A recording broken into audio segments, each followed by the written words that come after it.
तो वहीं पश्चिमी यूपी के 8 सीटों समेत देश की 102 सीटों पर लोकसभा चुनाव के पहले चरण के लिए नामांकन शुरू हो गया है। पहले चरण के लिए पश्चिमी यूपी की कई सीटों पर मुख्य दल प्रत्याशी तक नहीं तय कर पाए हैं।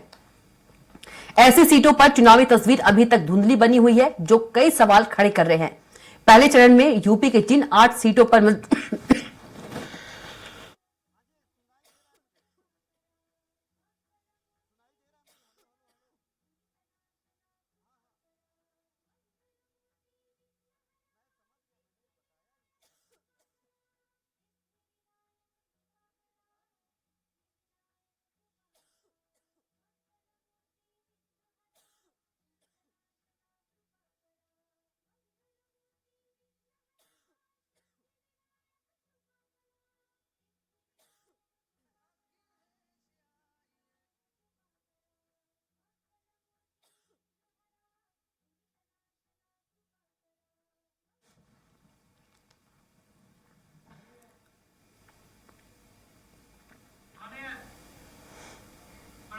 पश्चिमी यूपी के 8 सीटों समेत देश की 102 सीटों पर लोकसभा चुनाव के पहले चरण के लिए नामांकन शुरू हो गया है।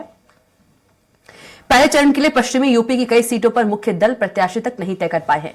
ऐसी सीटों पर चुनावी तस्वीर अभी तक धुंधली बनी हुई है, जो कई सवाल खड़े कर रहे हैं। पहले चरण में यूपी के जिन 8 सीटों पर मतदान होंगे, उन सभी पर 2014 के लोकसभा चुनाव में बीजेपी ने जीत हासिल की थी।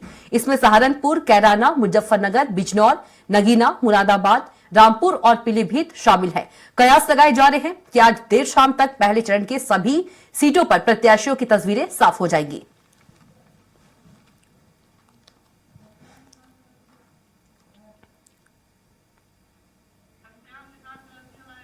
और इसी खबर पर ज्यादा जानकारी के साथ हमारे संवाददाता घनश्याम निशांत चौरसिया सीधे जुड़ गए हैं। घनश्याम का रुख कर लेते हैं। घनश्याम, यदि देखा जाए तो शाम तक पहले चरण के सभी प्रत्याशियों के जो तस्वीरें हैं वो साफ हो जाएंगी।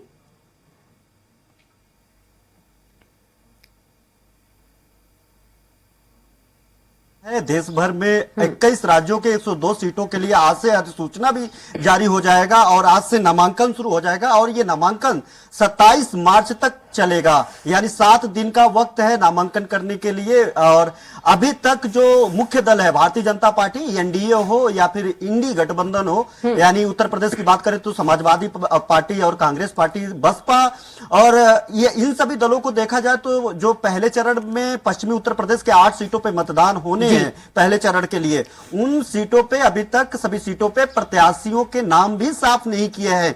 एक दूसरे का इंतजार कर रहे हैं, पहले आप। उसका सबसे बड़ा कारण है, जैसा कि हम लोग लगातार बता रहे हैं, कि जातिगत समीकरण, वहां पे जातिगत समीकरण ध्रुवीकरण वहां पे करने के मकसद से जो राजनीतिक दल है पश्चिमी उत्तर प्रदेश में, वो लोग चाहते हैं कि सबसे पहले दूसरे दल के जो प्रत्याशी हैं वो घोषित हो, उसके बाद उन सभी प्रत्याशियों की जाति को देखते हुए, उनके धर्म को देखते हुए, वहां के वोटरों को देखते हुए, वहां की सारी परिस्थितियों को देखते हुए वो अपना प्रत्याशी जो है घोषित करे। ये इसीलिए 1 साल 1.5 साल पहले ही प्रत्याशी को घोषणा करने वाली मायावती सबसे ज्यादा मौन दिखाई दे रही है। पश्चिमी उत्तर प्रदेश की इन सब सीटों की अगर बात करें कविता, तो इन सीटों पे अगर पिछले 14 और 19 की बात करें तो 14 में तो बहुत बेहतर स्थिति थी भारतीय जनता पार्टी, क्योंकि उस समय मोदी लहर था, एक अलग ही किस्म का बदलाव था। वहां पे आरएलडी को भी काफी ज्यादा हार का सामना देखना पड़ा था। लेकिन 2019 में आरएलडी और समाजवादी पार्टी के गठबंधन ने भारतीय जनता पार्टी के मुश्किलें बढ़ा दिया था।